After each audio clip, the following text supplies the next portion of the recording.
এখন বসে আছি কিছু মিডিয়ার খবরাখবর, কিছু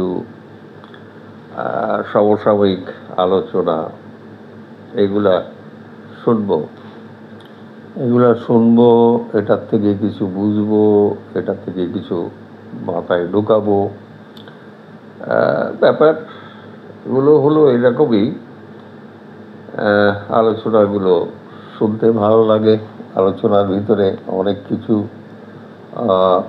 উপাদান আছে যেগুলা দেশের মানুষের বোঝা দরকার।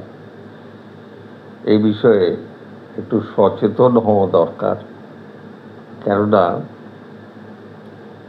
দেশের মানুষের সামনে তো অনেক ঝামেলা ঝঞ্ঝাট, পরিচ্ছন্ন কিছু তো সামনে দেখতে পাচ্ছি না।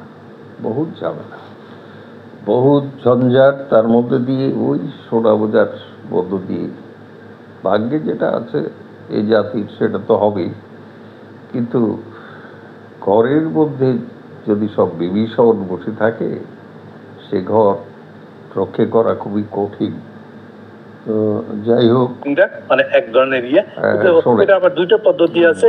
সেটা আবার ট্রাকের মধ্যে বসানো আছে সিলিন্ডার, ট্রাকের মধ্যে তেলের যেমন লোবের সিলিন্ডার থাকে ওরকম, সেই গ্যাসটার মধ্যে ঢুকায়। এবার এই ট্রাকটা আসাম থেকে শুরু করে এই সাতবাইয়ের এলাকায় পাঠানো হয়। এই কাজটা ইন্ডিয়ানরা দিয়েছিল এই বসুন্ধরা গ্রুপকে, অনেকে দিয়েছে, অনেক এরকম আরো 4-5টা আছে। এবং এই বোটলিং করে বা ট্যাঙ্কারের মধ্যে ভরে আবার আসামে পাঠানো এই কাজটা দিয়েছিল। দেওয়ার বিনিময়ে এইবার তাদের সাথে চুক্তি করে নিয়েছিল, এটা আন্ডারহ্যান্ড, যে তোমরা বাংলাদেশে 6-7টা পত্রিকা খুলবা, টিভি খুলবা, এগুলা কইরা সমস্ত প্রো র নিউজ বানাইবা, পুরা মিডিয়া জগৎটা দখল করে নিবা, প্রেস ক্লাব দখলে নিবা। এইটারই ঘেটু ছিল নঈন নিজাম, সবচেয়ে বড় ঘেটুটা। তার বউ, তাকে প্রেস ক্লাবের সভাপতি বানায় রাখা হয়েছিল। শ্যামল দত্ত যে বাবুর সঙ্গে, মজাবেল বাবুর সাথে একসাথে অ্যারেস্টেড হয়েছে বর্ডার পেরোনোর সময়। এই ঘেটুগুলা ছিল আসলে পুরো প্রেস থেকে দখল করে রাখা। আরো আছে, এটা তো সবচেয়ে বড় গ্রুপটার কথা বললাম। বাংলাদেশে মিডিয়া দখল করেছিল র এভাবে। এর সাথে আরো একটা ছোট গ্রুপ আছে, যেটাকে আমরা বলি বাংলা ট্রিবিউনের গ্রুপ। ওই যে আনিস আহমেদ ভাই, যেটা অরিজিন হচ্ছে তাদের বাবা কাজী সাহেব, কাজী সাহেবের আমলে আর্থিক ট্রাইব্যুনাল ছিল, ওখান থেকে তাদের ইন্ডিয়ান কানেকশন শুরু হয়। এই গল্প আরেকদিন বলছি, আজকে রিপিট করছি না। এরকম আরো কতগুলো গ্রুপ আছে। ওভারঅল বাংলাদেশের মিডিয়া গুলো সব ছিল একেবারে এই ডোমিনেন্সির আন্ডারে, ইন্ডিয়ান ডোমিনেন্সির আন্ডারে, রয়ের কর্তৃত্ব আন্ডারে। অলমোস্ট সকালবেলা উঠে দৌড়ের সময় ঠিক করতো আজকে পত্রিকা কোনটা হেডলাইনে যাবে আর কোনটা যাবেই না, এরকম অবস্থা ছিল শুরু থেকে। দৌড়ের সময় ঢাকা এসে জয়েন করছে, বিশাল করে আয়োজন দিয়ে বসুন্ধরার বাপ ছেলে মিলে তার সঙ্গে ডিনার খাইতেছে দাওয়াত দিয়া। পত্রিকা বড় বড় হেডলাইন ছাপা হয়েছে, মনে করে দেখেন, পত্রিকা খুঁজুন পাবেন। এই ধরনের একটা রাম রাজত্ব চলছিল বাংলাদেশে। তাহলে আজকে তার হাহাকার করছে কেন? হাসিনা চলে গেছে, হাসিনা পড়ে যাওয়ার পরে এখনো পর্যন্ত এই বসুন্ধরা গ্রুপে এই অত্যাচার, এই রাম রাজত্ব মিডিয়া থেকে যায় নাই। আরেকটা গ্রুপে বাদ গেছে, স্টার গ্রুপ, প্রথম আলো আর ডেইলি স্টার। এইরকম এই যে তিনটার কথা বললাম আমাদের, এরা যথেষ্ট প্রিন্টেড মিডিয়াকে কন্ট্রোল করার জন্য। এটা কমপ্লিটলি ইন্ডিয়ানদের দখলে ছিল, যেটা পরবর্তীকালে এই ফখরুল, এই যে মির্জা ফখরুল, এই যে তারেকের ফখরুল, তারা প্রকাশ্যে যতগুলো সিটপাটি হইতেছে এখন বিএনপি, সবাইকে সাথে নিয়ে প্রথম আলোর পক্ষে সাপোর্ট দিয়ে দাঁড়াইছিল নিশ্চয় ক্ষমতা আসার পরে পরে। আপনার মনে করে দেখেন, তাহলে যে পরিমাণে মানুষের ক্ষোভ জন্ম হয়েছিল প্রথম আলোর বিরুদ্ধে, এতটা বেশি ছিল হাসিনা পড়ে যাওয়ার পরে সরকারের প্রথম দিকে ঠিকই দিয়েছিল এই তারেক জিয়া, এই বিএনপি, এই মির্জা ফখরুল পুরো প্রাণ লাভ করে প্রথম আলো। এগুলো রাম রাজত্ব চালাইতেছে। ফলে কালকে যখন আলোচনাটা আসলে আসছে, মূল প্রসঙ্গ যেটা, ইলেকশন কমিশনের ডাকছে তাদেরকে কথা বলতে, বাস তার একটা বিরাট রিপোর্ট করছে প্রথম আলো। প্রেস ক্লাবের এখন যে লোক সভাপতি, যে কটা লোক ওখানে বক্তৃতা দিচ্ছে, প্রত্যেকের ব্যাকগ্রাউন্ড হলো এখন অথবা পুরনো কালে সে কালের কণ্ঠের সঙ্গে সম্পর্ক ছিল টপ লেভেলে, সম্পাদক হয়তো এই লেভেলে, উপসম্পাদক লেভেলে, মানে টপ ম্যানেজমেন্টে ছিল কালের কণ্ঠে বা বসুন্ধরার সঙ্গে সম্পর্কিত পত্রিকায়। এই লোকগুলাই এইখানে গিয়ে বক্তৃতা মারছে। বক্তৃতা তারা আর্গুমেন্ট খুব স্ট্রং। আওয়ামী লীগকে কেন ইলেকশন করতে দিবেন না? আবার পেঁচায় আর্গুমেন্টটা তুলতেছে। আচ্ছা, যারা আওয়ামী লীগকে ভোট দেয় তারা তো কোনো দোষ করে নাই। আপনার আওয়ামী লীগ ক্যান্ডিডেটটাকে যদি আপনি দলটাকে যদি আপনি ইলেকশনে দাঁড়াতে না দেন, তাহলে এই লোকগুলো ভোট দেবে কোথায়? ওদের সঙ্গে কি বৈষম্য করা হচ্ছে না? অন্যদের আর্গুমেন্ট কিন্তু আমরা তো আওয়ামী লীগের পক্ষে বলতেছি, আমরা বলছি এই লোকগুলো ভোট দেবে কোথায়। মানে উনি সোজা কথা বলতেছে, এটাকে আমরা বলি কনস্টিটিউয়েন্সি। আওয়ামী লীগের কনস্টিটিউয়েন্সি গুলা, ভোটার গুলা, তারা কাকে ভোট দেবে? আচ্ছা, একটা চোরের লোকে আপনার খুব খাতির ছিল, চোর আপনার ছেলেটাকে বাচ্চাটাকে প্রতিদিন স্কুলে নিয়ে আসতো আর যেত। এখন চোরটা চুরি করছে বলে ধরা পড়ছে, সাজা হয়ে গেছে। এখন আপনি কোর্টের কাছে গিয়ে আবদার করতেছে বিচারকের, মহামান্য বিচারক, লোকটা চুরি করছে বুঝলাম, এটা আপনাদের বিষয়, কিন্তু লোকটা তো আমার বাচ্চার স্কুল যেতে আসতো, এখন তো আমার বাচ্চা স্কুল যেতে পারতেছে, হুজুর কিছু একটা করেন, আমার বাচ্চার জন্য তো আমি ডিপেন্ডেন্ট ওর উপরে, আমার এখন কি হবে? বুঝলেন? আদালত কি বলবে? দেখেন, এটা কায়দা করে চোরের পক্ষে সবাই গাইতেছে কেমন কালকে। আমার বাচ্চাকে স্কুল থেকে আনা না, বুদ্ধিজীবী এগুলো আমার বাসায় কাজ নিয়ে যেতেছিল, আসলেই সাংঘাতিক। এখন আমার কি হবে? আমার বাচ্চা পড়ালেখা ফেলে গেছে। এটা হচ্ছে সেমাত। এই যে গুম খুন অপহরণ 1400+ হত্যা, এটা তাই কে নিবে? এই ভোটারদের নিবে? সোজা কথা আসে, রং মানায়েন না। আওয়ামী ভোটার আপনি, আপনি আওয়ামী ভোটার, আর আওয়ামী ভোটারের নামে এগুলা কোথায় ভোট হয়েছে? আওয়ামী লীগ, আপনি আওয়ামী ভোটার, এইসব আওয়ামী ভোটার নামে গোয়াদের কেটা পড়ি আমরা। গত 4-4টা ইলেকশন হচ্ছে, আওয়ামী লীগ ভোটার কোথা থেকে পাচ্ছেন আপনি? আওয়ামী সমর্থকটাতে আমার কি? চোরের সমর্থক তাদের পক্ষে কি আমাদের কি পরাণ করে যাব?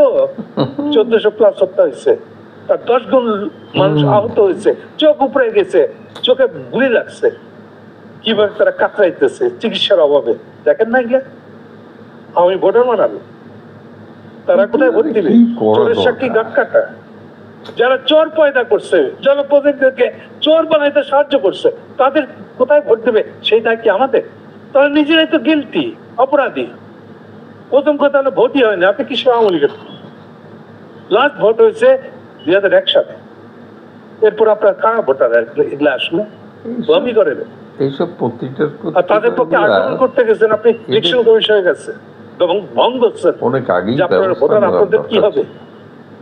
এরকম ভোটাররা যে দিদিকে গলার চড়ে বলতে আসে, তাদেরকে ধরে উল্টা শাস্তি দেওয়া উচিত। তাদের দায়িত্ব থাকলে, বুকে সাহস থাকলে দায়িত্ব নেন যে আমরা এই লোকগুলোকে নির্বাচিত করেছিলাম, এই লোকগুলো এই ধরনের অপরাধ করছে, এই অপরাধের দায়িত্ব নেবেন। আসেন, আপনি কাকে নির্বাচিত করছেন সেটা আপনার ব্যাপার, আপনি এখনো দিবেন কিনা। আপনার যদি এত আওয়ামী লীগ প্রিয় হয়ে থাকে, সে দায়িত্ব আপনার। সে প্রিয় আওয়ামী লীগ যদি কাণ্ড করে থাকে, প্রতারণা করে থাকে পাবলিকের সাথে, জনপ্রতিনিধি মানে বুঝেন, জনগণের স্বার্থ দেখবে, এই কমিটমেন্ট করে ভোট দিয়েছে, স্বার্থ। আর আপনি মানুষকে খুন করবেন, অপহরণ করবেন, আপনি আগ্রহ রাখবেন। বুড়িগঙ্গায় নিয়ে যান, গুলি করে মারছেন, মাথার কেলু থেকে গড়ায় পড়তেছে, এর তাপ অনুভব করবেন, খুশি হবেন। সাইকি একটা সাংঘাতিক। আর এদের সাপোর্টার হলেন আপনারা ভোটারটা। হ্যাঁ, কি মনে করেন আপনারা আমি ভোটার এখন কোথায় ভোট দিবে? হ্যাঁ, এটা তো আত্মহত্যা করে মরা উচিত নিজের কাছে। এত যদি আওয়ামী লীগের জন্য আপনার পরাণ পড়ে, আপনারা নিজের একটা ক্রিমিনাল। আপনাদের নামে এই গত 17 বছর ধরে আওয়ামী লীগের ক্ষমতায়, দায় নিবেন না? আওয়ামী ভোটার দরকার। আর তাদের জন্য গলফারাইতে এখানে আসছে ইলেকশন কমিশনের সামনে, মনে করছেন বাংলাদেশে এগুলা নিয়ে কিছু বলার কিছু নাই। আর বাংলাদেশের সাংবাদিক মানে হলো একটা যা খুশি তাই করে লাইসেন্স। হ্যাঁ, সাংবাদিকতার লাইসেন্স মানে কি? আপনি আনটাচেবল, আপনি কোনো কিছু বলা যাবে না। স্পর্শ করলে আপনি বলবেন সাংবাদিকতার স্বাধীনতা। আপনি তো সাংবাদিকতার স্বাধীনতা চাচ্ছেন না, আপনার ইন্ডিয়ানদের স্বাধীনতার পক্ষে লড়তেছেন। আসলে দালাল ইন্ডিয়ান লোক, আপনারা দালালদের ইন্ডিয়া। সৌভাগ্যবশত এসব অভিযোগ আপনাদেরকে বলতে দিচ্ছে ইলেকশন কমিশনার, কিন্তু ইলেকশন কমিশন নিয়ে কোনো কুশব্দ করে নাই, কোনো রেসপন্ড করে নাই, ফালাইতে দিচ্ছে। আজকের এই ঘটনার পরে ইউনূস সাহেবের এই অধ্যাদেশ জারির পরে যারা সাহসী আছেন ভোটার, আর যারা আওয়ামী ভোটারদের পক্ষে এত বড় গল্প বেঁধে বসতেছেন, তারা আদের আশা করি হুঁশ হবে, দিন একইভাবে যাবে না। হুঁশ হচ্ছে না, আগামী দিনগুলোতে আওয়ামী দালালদেরকে আইডেন্টিফাই করা হবে এবং তারা প্রত্যেকে আইনের আওতায় আসবে। মনে রেখে দেখলে মনে রেখে নিজেদের ভাগ্য সাবধান হন, দালালের দিন শেষ। যতগুলো বিএনপির লোক ছিল, সাংবাদিক ছিল, এরা সবাই বসুন্ধরা গ্রুপে গিয়ে ঢুকছে। আমি জানি না এগুলো বসুন্ধরা, এই যে প্রেস ক্লাবে এখন গিয়ে ঢুকছে যারা, কারা এই যে হাফিজ কি এখন বিএনপিদের সমর্থক ছিল না? তারা এখন তো প্রেস ক্লাব দখল করে বসছে, তাতে লাভটা কি হয়েছে? বিএনপি মানে হয়ে গেছে আওয়ামী লীগ যা যা করতো ওইটাই, ওই জায়গাগুলো খালি থাক, এখানে গিয়ে এখন আমরা বসবো। এটা হচ্ছে বিএনপি ক্ষমতায় আসা। আর এই সাংবাদিকতাদেরকে আমরা কামড়ে নিয়ে করবো? এটা সাংবাদিকতা, এটা জার্নালিজম। সাহস থাকলে পরিষ্কার করে বলেন, মায়া কান্না করেন না। অনেক বোঝে, শেষে একটা কথা বোঝে, মানে কাকে কি বলতে শুরু করতে দেখেন। আমরা ইউনূস সাহেব একটা কমিশন বানাইছিল, এখন বুঝি সাংবাদিকতার কমিশন। কমিশনের প্রধান বানাইছিল ওই যে লন্ডন থেকে বিবিসি সংবাদদাতা ছিল, চাকরি গেছে, এরপরে প্রথম আলোতে কলাম লিখতে, এই ধরনের একটা ব্যক্তিত্ব। সেই কমিশনের ভিতরে এই জিনিসটাকে, এই ইস্যুটাকে অ্যাড্রেসই করা হয় নাই। এইটা সার কথা কোথায়? পত্রিকার মালিক হইতেছে কারা? হইতেছে যারা ওই যে গ্যাস পাঠানোর কন্ট্রাক্টটা পাইছে, ওই টাকা দিয়ে আপনি পত্রিকা খুলে দিলে আপনার অসুবিধা কি? তাহলে প্রথম যেখানে খড়গ মারতে হতো সেটা হলো পত্রিকার মালিক হতে গেলে পত্রিকাকে ইন্ডিপেন্ডেন্ট হতে হবে। সে আর একটা ব্যবসা করে খায়, ওই ব্যবসাটাকে এখানে নিয়ে আসবে না, এই সুযোগ দেওয়া যাবে না। লাইসেন্স নিতে গেলে প্রত্যেকের লাইসেন্স রিনিউ করতে হবে, এই নতুন আইনের অনেক কিছু বদল হওয়া দরকার। পত্রিকাকে ইন্ডিপেন্ডেন্ট বিজনেস ইনস্টিটিউট হিসেবে, বিজনেস হিসেবে আসতে হবে, নিজের আয় নিজে জোগাড় করতে হবে। অন্য হাত থেকে নিয়ে এসে আপনি একটা সমকালের মালিক হইতে পারবেন না।